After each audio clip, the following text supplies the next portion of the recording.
Hidup tak selalu berjalan sesuai rencana. Kadang, ada hal yang mengubah segalanya, memaksa kita menyesuaikan langkah. Begitu juga dengan Fahrul. Ia memilih bangkit, mengasah kemampuan, dan terus melangkah hingga mampu berprestasi serta menginspirasi banyak orang. Ya, saya merasa saya begini saya mampu gitu loh. Walaupun saya disabilitas ya kan, yang cacatnya fisik saya, otak saya kan tidak cacat. Orang bisa, kenapa saya nggak bisa? Saya harus bisa.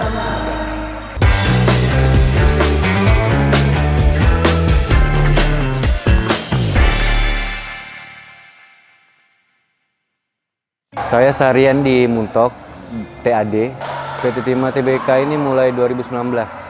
Sebelumnya saya ya melatih tenis meja di Muntok. Setelah itu miara ikan lele lah untuk sampingan, tambak.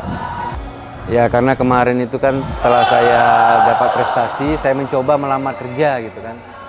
Dengan hasil prestasi tadi, alhamdulillah ya diterima di metalurgi, unit metalurgi di GH. Dari kecil saya tuh udah hobi pingpong. Jadi untuk lebih mendalaminya lagi tahun 2007 setelah kecelakaan. 2007 saya kecelakaan, saya berangkatlah ke Jakarta kan. Selama 2 tahun itu saya down, benar-benar down gitu kan. Tapi lama-lama saya mikir ya, saya harus berusaha gitu kan ya. Saya ikut latihan tenis meja di NPC DKI Jakarta kan. Setelah itu alhamdulillah 2014 saya dapat medali di NPC Jakarta itu 2 medali perunggu. 2 medali perunggu. Iya, untuk kelas 9. Setelah itu saya balik lagi ke Muntok tahun 2014 itu. Nah disitulah saya mulai berbagi ilmu di bidang tenis meja. Karena di Muntok itu kan ada gor tempat untuk latihannya, makanya saya latihan di sana, ngelatih anak-anak yang mau latihan tenis meja di sana. Ya saya merasa saya begini saya mampu gitu loh. Walaupun saya disabilitas ya kan, yang cacatnya fisik saya. Otak saya kan tidak cacat, makanya nggak mungkin saya harus seumur hidup minta makan sama orang.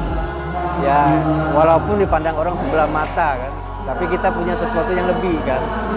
Nah itu aja yang saya berpikir, orang bisa kenapa saya nggak bisa? Saya harus bisa. Terutama ya istri saya, anak saya paling mendukung. Terus di lingkungan kerja saya, apalagi yang alhamdulillah saya udah kerja di TAD ini kan sebagai gardener berkat K-Unit Pak Wiono. Dia yang menerima saya berdasarkan prestasi saya gitu kemarin.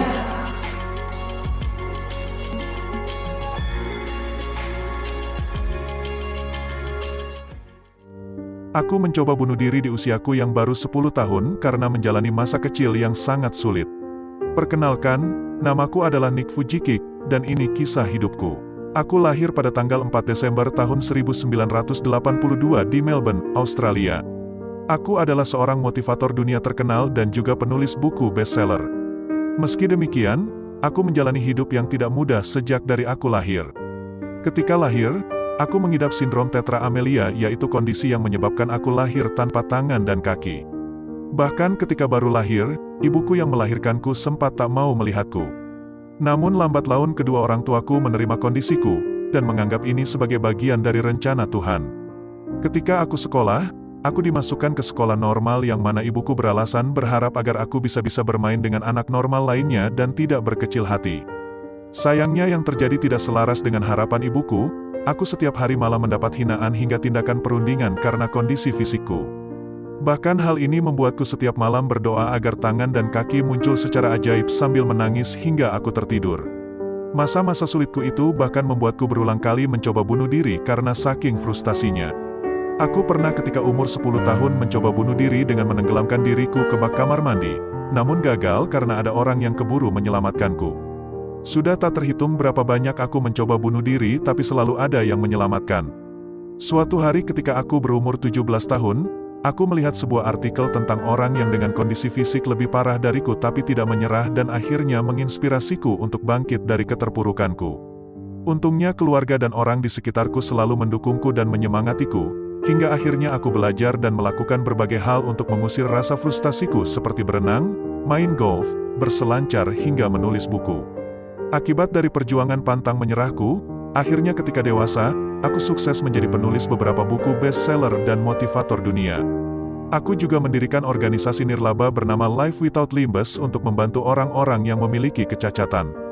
Dan bahkan aku sudah menikah dengan seorang wanita luar biasa yang menerimaku apa adanya pada tahun 2012 dan kami sudah mempunyai 4 anak yang semuanya lahir dalam kondisi normal. Pemirsa, seorang guru disabilitas di Bandung, Jawa Barat menjadi sosok yang menginspirasi banyak orang.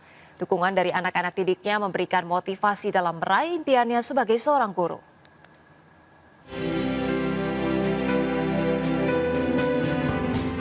Inilah sosok Damar, seorang guru disabilitas yang memiliki semangat pantang menyerah.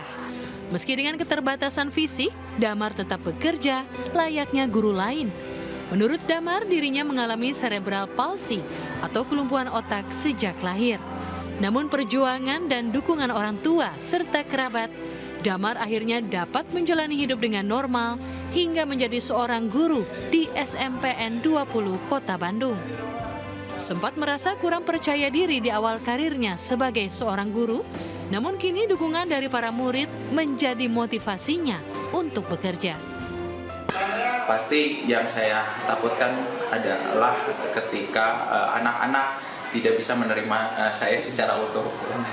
Tapi seiring berjalannya, memang kerasa bahwa dari anak-anak lah saya dapat support gitu.